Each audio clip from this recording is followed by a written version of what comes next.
बात करेंगे पीसीसी की। तो पीसीसी में कोऑर्डिनेशन कमेटी की बैठक चल रही है और अविनाश पांडे की अध्यक्षता में ये मीटिंग हो रही है, जहां गहलोत पायलट भी इस बैठक में शिरकत करने के लिए पहुंचे हुए हैं।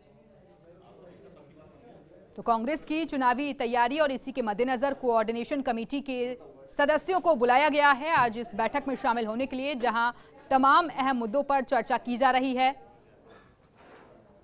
ब्लूप्रिंट हालांकि तैयार हो चुका है, लेकिन आज की बैठक में इस बात की संभावना बेहद ही कम है कि नामों पर मंथन होगा। लेकिन इस वक्त परिवहन मंत्री क्या कुछ कह रहे हैं, सुनवा देते हैं आपको।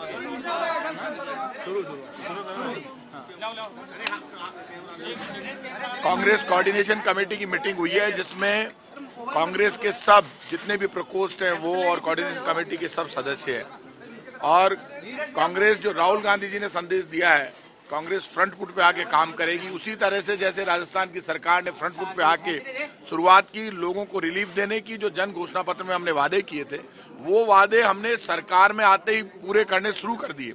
उन्हीं वादों के अनुसार अब लोगों के बीच में जाना, जाकर बड़ी बात के किसानों के 18,000 करोड़ के कर्जे माफ हुए, लोगों को रिलीफ मिल गया, कर्ज माफी का प्रमाण पत्र मिल गया, यूथ को 3,000 और 3,500 रुपए बेरोजगारी भत्ता शुरू हो गया, बुजुर्ग विकलांग विधवा पेंशन शुरू हो गई, 1 रुपए किलो में 1,75,00,000 लोगों को अनाज शुरू हो गया, और वार विडोज का 4,000 से 10,000 रुपए कर दिया गया। जितने भी काम है, कांग्रेस का बड़ा संदेश सब जगह, हर विधानसभा क्षेत्र में, हर ब्लॉक में बड़े सम्मेलन करना, सम्मेलन करने के साथ हर प्रकोष्ठ के सम्मेलन करना और बड़ा फ्रंट फुट पे आकर एग्रेसिव होकर चुनाव लड़ना और लोगों के बीच में ये संदेश देना कि भारतीय जनता पार्टी इस देश को गुमराह करके उसी तरह से वोट लेना चाहती है जैसे पिछली बार लिया था बीजेपी ने।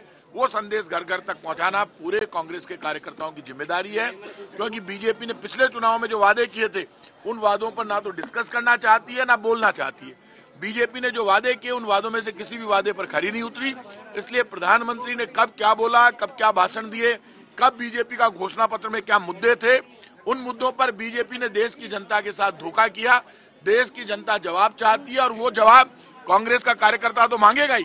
देश की जनता में खड़े होकर इनकी सच्चाई उनके बीच में लेकर जाएगा, क्योंकि ये मुद्दों से ध्यान हटाना चाहते हैं। कांग्रेस असली मुद्दे जो चुनाव के हैं उन पर इनको लेकर जाएगी और जनता उन पर लेकर आ रही है, क्योंकि लोग अब बात करने लगे हैं कि ना तो अच्छे दिन आए, पूरे काम धंधे चौपट हो गए। आपको पता है पहली बार ऐसा हुआ जब प्रॉपर्टी मार्केट पिट गया, मनी ट्रांजैक्शन रुक गया, अर्थव्यवस्था चौपट हो गई, बिजनेस चौपट हो गए, 2 करोड़ लोगों को रोजगार का वादा धोखा हुआ, पेट्रोल डीजल सस्ता करने की बात बिल्कुल धोखा साबित हुई, और 15 लाख खाते में आए नहीं, जनधन के खाते बंद हो गए, किसी को रिलीफ नहीं मिला।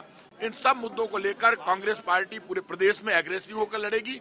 सब जगह सम्मेलन होंगे, रैलियां होंगी और कब कब क्या क्या डेट होगी उन डेट पर विचार करना है।